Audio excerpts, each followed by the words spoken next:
आज एक्सरसाइज 8.2 करते हैं। उसमें देखो पहले कुछ फॉर्मूले हैं प्रॉफिट एंड लॉस के। फर्स्ट ऑफ ऑल प्रॉफिट को मैं लिखूंगा क्या, P। लॉस जो होगा उसको L। फिर होता है आपका सेलिंग प्राइस। सेलिंग प्राइस मतलब क्या, जिस रेट पर हम किसी प्रोडक्ट को सेल करते हैं, इसको SP बोलते हैं। और होता है कॉस्ट प्राइस। कॉस्ट प्राइस यानी CP, जिस पर हम उस प्रोडक्ट को खरीदते हैं। ओके, तो इसके लिए कुछ फॉर्मूला। प्रॉफिट कैसे पता चलेगा, जब हम सेलिंग प्राइस में से कॉस्ट प्राइस को माइनस करेंगे तो वो उसका प्रॉफिट होगा। मतलब क्या, प्रॉफिट होने के लिए सेलिंग प्राइस ग्रेटर होना चाहिए किससे, कॉस्ट प्राइस। मतलब जितने में खरीदा उससे अधिक रेट में बेचेंगे तब हमारा क्या होता है, प्रॉफिट होता है। लॉस के लिए क्या होना चाहिए, कॉस्ट प्राइस ग्रेटर होना चाहिए और सेल प्राइस कम होना चाहिए। तो उस कंडीशन में क्या होता है, आपको लॉस होता है। ओके, अब हम बात करते हैं प्रॉफिट परसेंटेज। और प्रॉफिट परसेंटेज निकालना है तो प्रॉफिट इंटू 100 अपॉन में कॉस्ट प्राइस। इस तरह से हम क्या प्रॉफिट परसेंटेज निकाल लेंगे।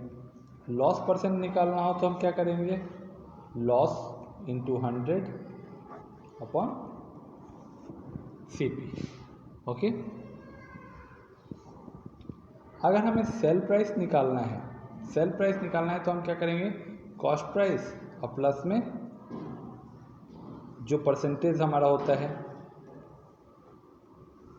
वो निकाल लेंगे। तो हमारा क्या हो जाएगा,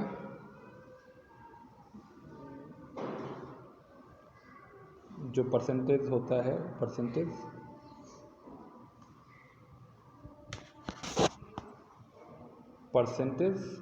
profit percentage into CP upon 100।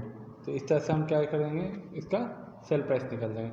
अगर लॉस हुआ हो तो हम क्या करेंगे, CP minus loss percent into CP upon 100 करेंगे। तो इस तरह से हमारा क्या निकल जाएगा, हमारा कॉस्ट प्राइस, ये हमारा सेल प्राइस निकल जाएगा। आगे आते हैं कॉस्ट प्राइस में। कॉस्ट प्राइस निकालने के लिए हम क्या करते हैं, sale price into 100 upon 100 plus में प्रॉफिट परसेंट। तो इससे हम क्या निकाल लेते हैं, इसका CP निकाल लेते हैं, यानी कॉस्ट प्राइस निकालते हैं। और लॉस हुआ हो तो हम क्या करेंगे, लॉस में हम 100 माइनस लॉस परसेंट कर देंगे। तो इससे हमारा CP निकल जाएगा। तो ये फॉर्मूले हैं, इसी फॉर्मूले पर क्वेश्चन ये बनाने हैं। आपका फर्स्ट क्वेश्चन है, रीड करो। A man got a 10% increase in this salary if his new salary is 1,54,000. Find his original salary. अब देखो इस क्वेश्चन में जो फर्स्ट क्वेश्चन है, फर्स्ट क्वेश्चन में क्या है, देखो इस क्वेश्चन में क्या क्या है। इसमें गिवन है कि उसकी सैलरी 10% इंक्रीज होती है।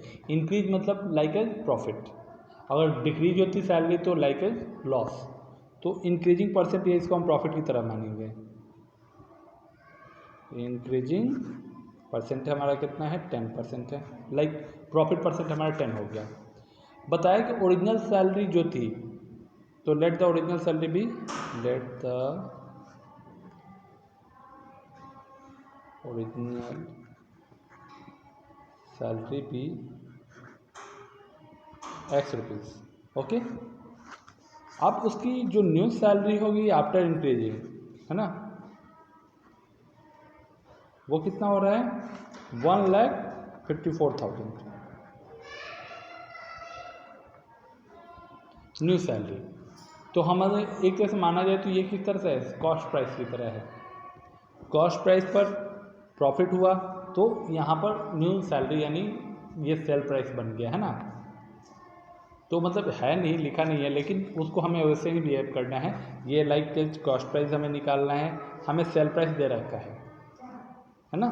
तो अभी मैंने फॉर्मूला क्या बताया था सेल प्राइस का, अगर तुम्हें कॉस्ट प्राइस निकालना हो CP, तो क्या बताया था SP into 100 plus profit percentage. तो ये हो जाएगा ओरिजिनल सैलरी निकालना है जो हमें X माना हुआ है। ओरिजिनल सैलरी निकालने के लिए हम SP कितना हमारा 1,54,000 इंटू 100, यहाँ पर क्या करेंगे प्रॉफिट परसेंटेज को ऐड कर देंगे, यानी कितना हो जाएगा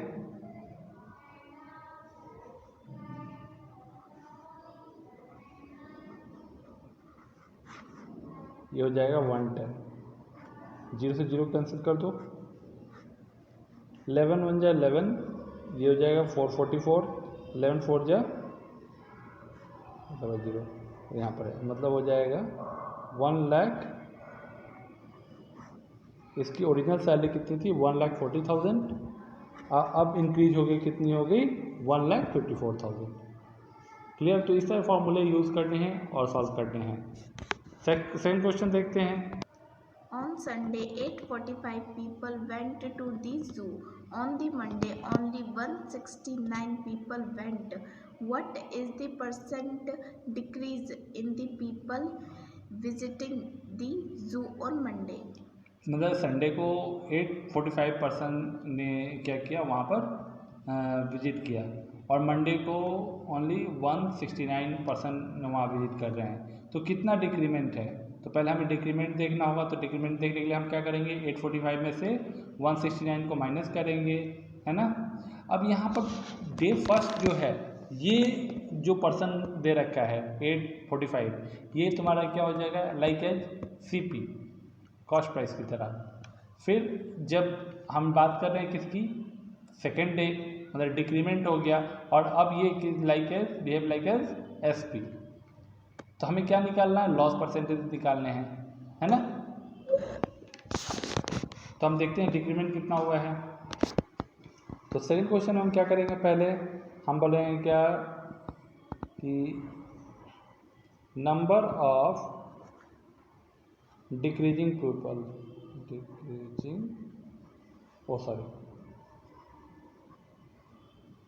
पीपल कितना हो जाएगा 845 माइनस 169, है ना। माइनस करो तो डिक्रीजिंग पीपल पता चल जाएगा हमें। 15 माइनस 9 6, 3 माइनस 13 माइनस 7 6, 7 आ जाएगा। ये 7 माइनस 1 6, यानी 676% क्या हो गए हैं डिक्रीज हो गए हैं, है ना। तो मैंने क्या लॉस परसेंट के लिए फॉर्मूला क्या बताया था, loss into 100 minus CP। Okay, loss कितना है 676। पहले कितने पीपल आए थे, पहले पीपल कितने आए थे 845, तो यहाँ आ जाएगा 845। अब ये सॉल्व कर देंगे आंसर आ जाएगा। चलिए देखते हैं कैसे सॉल्व होगा।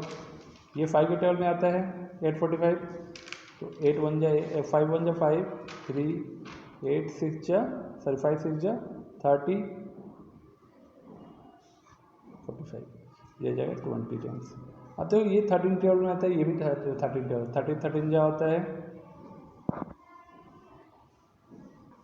ये 13 5 जा